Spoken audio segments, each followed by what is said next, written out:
This is Colombia, a country considered off-limits to most people because of drug cartels that once operated throughout the country and owned the same mountains you are now watching. The situation has changed though, and the tourism industry is gradually growing with travelers coming from all around the world. I entered Colombia from its southwest border with Ecuador and made my way to Popayan, one of Colombia's most colonial cities and a UNESCO World Heritage Site. About 45 minutes away is Silvia, a small Andean town where the indigenous tribe called Guayambinos still lives as it has for centuries.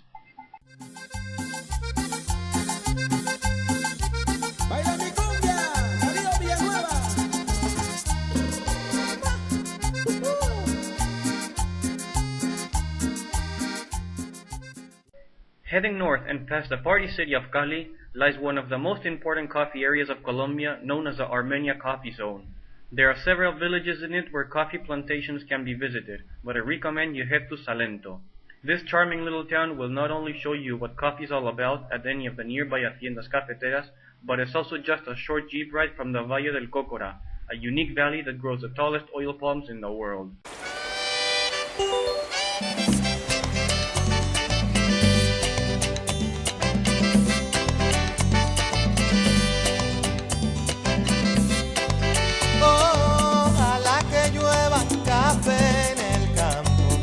Caiga un aguacero de yuca y té, del cielo una harina de queso blanco y al sur una montaña de berro y miel.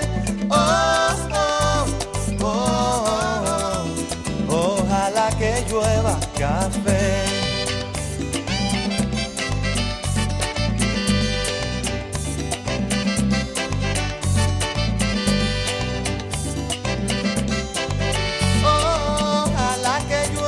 Café en el campo, peinar un alto cerro de trigo y mapuey.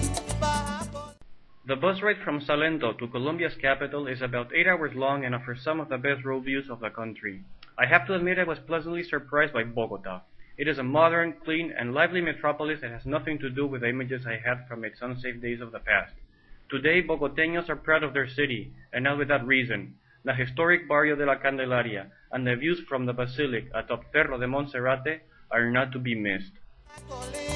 De arroz graneado y continúa el arado con tu querer. Oh, oh, oh, oh, ojalá el otoño en vez. When in Bogota, make sure you visit the Catedral de Sal in Zipaquirá, about an hour north. It is the only cathedral in the world completely made of salt and is well worth visiting, but unfortunately too dark for me to film. After the 2-hour visit, I continue north to Villa de Leyva, a beautiful small town that draws travelers from afar.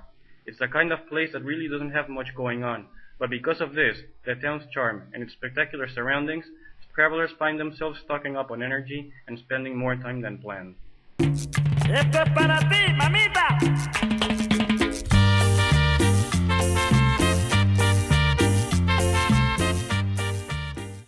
I eventually reached the Caribbean coast of Colombia, being the small fishing town of Santa Marta my first stop.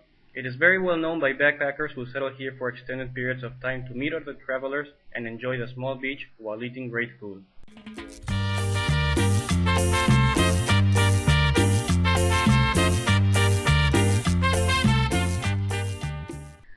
I found Santa Marta too crowded for my liking and continued the following day to Cartagena, my final destination in Colombia.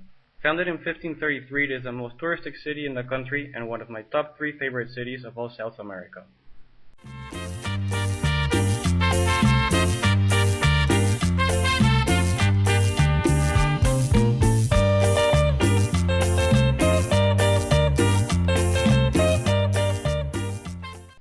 The historical center of Cartagena is known as Ciudad Amurallada and became a UNESCO World Heritage Site in 1984. It is busy, clean, has colorful architecture and plenty of superb yet cheap restaurants. Make sure you observe your surroundings as you slowly walk along its cobbled streets. Odds are you'll find a local group performing a Caribbean dance for your entertainment.